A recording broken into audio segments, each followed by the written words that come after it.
Seriously, don't even think about having a baby with a guy you've already broken up with. Or did you think a child would keep us connected forever? How naive. It's just ridiculous, isn't it? Looking back, breaking up was the best decision I ever made. Staying with someone so delusional would have kept me from the happiness I have now. Today, I want to share my unforgettable dark past and how I overcame it. My name is Jessica, and I'm a 53-year-old housewife who enjoys doing household chores while watching the morning news. When I was 38, I lived peacefully with my husband Mike. However, around that time, a bit of unrest started to creep into our home. Mike began responding to me with intimidating indifference, saying things like, "So what?" or "and?" He'd cut me off with, "I'm busy right now," leaving me feeling dismissed and treated with disdain. It wasn't always like this. Mike used to be someone who loved to chat and would crack jokes to make me laugh whenever he had the chance. But then, something changed. It was such a sudden shift that I wondered if I had done something wrong, but I couldn't pinpoint anything specific. One day, I noticed a faint lipstick mark on the back of a shirt Mike had brought to the laundry. He had come home late from work that day, claiming he had to work overtime. Given that his office was male-dominated, it seemed unlikely that someone with lipstick had leaned against his back. If that were the case, it was too unsettling to consider. Could it be a woman? I wondered. Although I naturally jumped to that conclusion, a lipstick stain alone wasn't solid evidence. There could be countless explanations, like accidentally bumping into someone. I decided to wait a bit longer and observe Mike's behavior more closely. Ironically, paying just a little more attention revealed a slew of evidence of infidelity. For instance, Mike always got up around 2 a.m. to use the bathroom at night. I had never thought much of it before, but it turned out he was using that time to talk to a woman on the phone in the bathroom. I also started finding long strands of hair inside his suit jacket, and sometimes his handkerchief had traces of what appeared to be lipstick. The most damning piece of evidence was a tinted lip balm I found when I borrowed Mike's car for the first time in a while. It would be one thing if Mike used colored lip balm, but this was clearly not his. After 10 years of marriage, the frustration of seeing Mike being taken by someone else, combined with the loneliness and the resurgence of my affection for him, was overwhelming. Is there really no chance of starting over? Isn't there something I can do to make him notice me again? Isn't there a way to rekindle what has cooled off? Just as I was grappling with these thoughts, I discovered I was pregnant. I thought the timing of the pregnancy was a blessing from God. We didn't have children, and the monotony in our relationship might have contributed to Mike's affair. Maybe this pregnancy could be the chance for him to change. Holding on to that hope, I told Mike about the pregnancy, but then, what the heck? Give me a break. This is such a hassle. Let's just break up. I couldn't believe my ears. Looking back, I realized my judgment and expectations were too naive. The likelihood of a man who is cheating coming back is extremely rare. Life isn't like a TV drama where things just work out smoothly. But back then, I truly believed that since we married out of love, we could surely find our way back to each other. Is that really how you're going to respond? It's your child too. Even for the child, it's better if a dad like me isn't around. You've realized that too, haven't you? Seeing Mike's smirking face made my heart skip a beat. That I'm having an affair, pretending not to know about Mike's infidelity and hoping the pregnancy would magically fix everything felt like being pushed off a cliff. I had thought that revealing the affair would create tension and push Mike away for good, but that was another misjudgment. I wanted you to find out. I dropped so many hints, but you never said a word. I was at my wit's end. What I was waiting for you to say was, "This is unthinkable. Let's get a divorce." You really made me go through a lot of trouble. You're kidding, right? I wouldn't bother with such a hassle if it were a lie. I have a cute 24-year-old girlfriend now. A 38-year-old about to get fat from pregnancy. I have no use for you anymore. Here, take this as alimony or whatever. Just agree to the divorce, he said. I cried for 3 days and nights. Eventually, when Mike stopped coming home, I found the resolve to divorce. 5 years have passed since then. I was afraid of growing old and being single, but fortunately, I remarried my childhood friend Steve, also a divorcee. We lived modestly with our child Chloe. Steve had also been cheated on by his wife, making him a fellow survivor of a messy divorce. Sharing the same pain made life with him very comfortable. On our anniversary, Steve would book a fancy restaurant every year, and for my birthday, he would get me something slightly expensive. I felt cherished. I hoped these days would continue forever. As we celebrated another anniversary this year, it was supposed to be a delightful dinner at our usual upscale restaurant. Wow, Jessica, is that you? Mike gasped upon seeing my face. What? Why are you here? I couldn't hide my disgust. What a tragedy. I had accidentally run into Mike coming out of the restroom. What? I'm here for a business dinner. Unlike you, I'm busy, huh? Mike glanced over my shoulder and approached briskly. Wow, so you had the child, huh? The one you were pregnant with when we split? That's gross. He grabbed my child's hand, looked closely, and began to say outrageous things. Seriously, don't have the child of a guy you've broken up with. Oh, could it be that you couldn't forget about me, thinking that if you had a child, I'd never be able to cut ties with you? How naive is that? Hey, what do you say? Mike, grinning, seemed to be having a great time spinning the child around by the hand. The child's face twisted in distress, and he started crying out loud. Daddy, Mommy, help. Some stranger is taking me. There. I'm your daddy, and your mommy's right over there. You're just like her, a stupid child. Just as Mike blurted out those words, a man towering over 6 feet appeared from behind and forcefully grabbed Mike's arm. Excuse me, but that boy is mine. Mike's bewildered expression almost made me burst out laughing. Huh? Is this guy your new husband, Jessica? I didn't answer Mike's question. I'm not sure what you've been saying, but surely you don't think you can make someone's child cry and get away with it, do you? The tall man glared at Mike, a glimpse of a tattoo peeking out from his arm. Noticing it, Mike instantly turned pale. Wait, hey Jessica, tell your husband to stop. Excuse me, that woman is not my wife. Confused, Mike glanced back and forth between me, the man, and the screaming child. Whoa, what? Then who is this child? Before he knew it, the man had Mike's arms firmly bound. This man is a lunatic repeating nonsense. Someone call the staff. There's a man here harming a child. The man's outcry stirred the restaurant.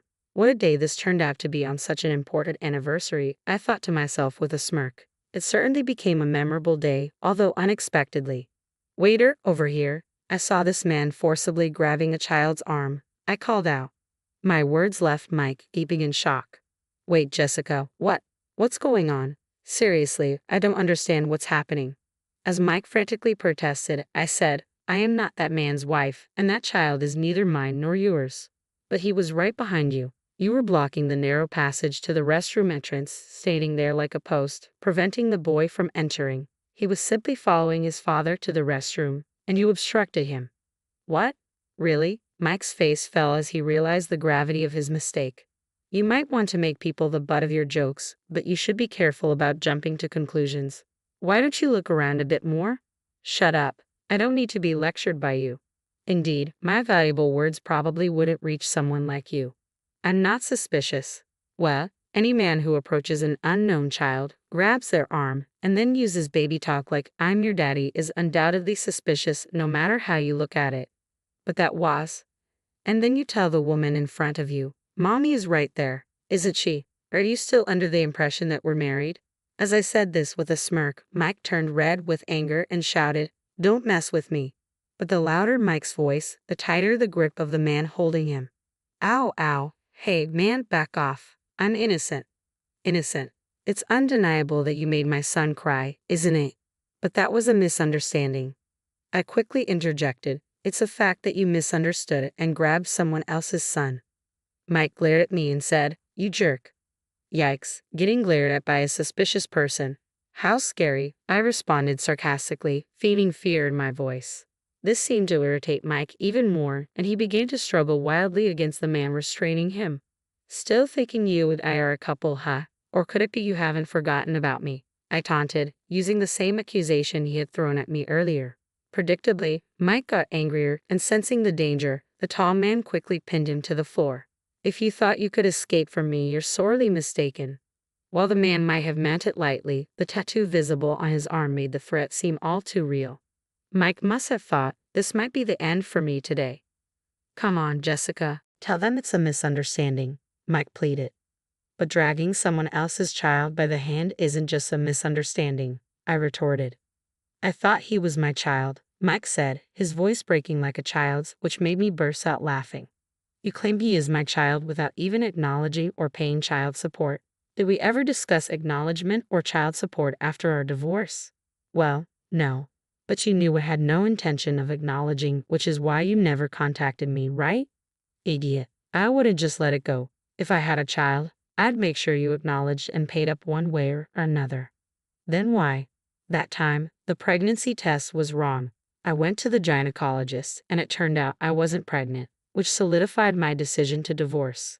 Yes, during those 3 days when the topic of divorce came up and Mike stopped coming home, it's true that I spent that time crying. But considering I might have had a child, I couldn't just divorce without clarification. So I first went to the gynecologist. I wanted to sort out alimony, child support, and future living expenses in my head, even if we were going to divorce. If avoiding the divorce would benefit the child, I was prepared to endure. However, at the gynecologist, there were no signs of pregnancy, but they did find a tumor on my ovary. During the surgery for that, I happened to share a room with Steve's mother. Steve and I were childhood friends, so I knew his parents well. Reuniting with Steve during his visits, we became close again. At one point, I thought of the pregnancy as a blessing from God to make things work with Mike, but in reality, it brought me to someone who made me realize that parting ways with Mike was the right decision. It also led to the early detection of my illness. Despite having one ovary removed, last year I gave birth to Chloe, my child with Steve. It may seem like I've been through a lot, but in truth, it's all been for the best. Upon learning everything, Mike turned pale and muttered, "No way, I got dumped by that woman." Needless to say, I couldn't help but laugh. It's no surprise a young woman wouldn't want to be with an aging man like him. At that moment, a police officer appeared. It seems someone from the restaurant had called them. Mike received a stern warning from the police. The misunderstanding was cleared up, and he apologized profusely to the child's family, preventing the situation from escalating. The scolding from the police seemed to have hit him hard. He even came to apologize to me. Since Mike doesn't know where I live now, he actually went to my parents' house to express his apologies to my mother. He admitted that the way we parted was the worst and that he was wrong. Aging, abandoned by his affair partner, and finding himself increasingly isolated, the recent incident seemed to have broken him, leaving him to feel the loneliness of having no one to comfort him. Well, it's too late for apologies now as far as I'm concerned. I continue to ignore Mike. Honestly, if we hadn't met there, I probably would have gradually forgotten about him altogether. Steve noticed I hadn't returned to our table for a while and came to the restroom to check on me. However, he decided to watch from the shadows, thinking this might be my first and last chance to get back at Mike. Of course, I was ready to jump in if anything happened, but that guy restraining Mike was just too strong. That guy apparently used to live in Mexico and was the captain of a football team there, I mentioned. No wonder he's strong. Guess I had no role to play there. I was seriously scared, thought he was from some dangerous profession or something, Steve said with a laugh, and I couldn't help but laugh along with him. Normally, one might say something like, "Not very manly of you," but Steve doesn't have to deal with Mike, and I believe it was a problem I needed to resolve myself. I acknowledged that I lacked strength during the divorce. In the end, I simply went along with the divorce as Mike wished and received a standard amount of alimony from Mike and his affair partner. Reality doesn't always progress like a fairy tale, so getting an exorbitant alimony was out of the question, and I had lost the strength to fight back. But I believe I finally became truly strong by standing up to Mike with unwavering resolve in the end. Now I can proudly face Steve and Chloe. Coincidentally, this year's anniversary became a new beginning for me. Now, with Steve becoming a freelance architect and his income doubling, I quit my part-time job and am enjoying life as a relaxed housewife. When I ask Chloe, who's somewhat in a rebellious phase, to do something, she complains. But when I stay silent, she quietly helps out. This trait of hers is something that only Steve and I secretly find irresistible. Though Chloe is our only child due to a late pregnancy, our family of 3 and our 2 dogs live a life that's lively, perhaps too much so. Despite never having children with Mike, I was able to conceive and give birth at an older age with Steve, even with just one ovary remaining. In a way, I consider this to be fate. As a child, I secretly dreamed of marrying that special someone destined just for me, and who would have thought that dream would come true with a second marriage? Sometimes I allow myself to indulge in such dreamy thoughts. With these reflections, I cherish the ordinary days that come my way, days that are anything but ordinary, filled with love and gratitude.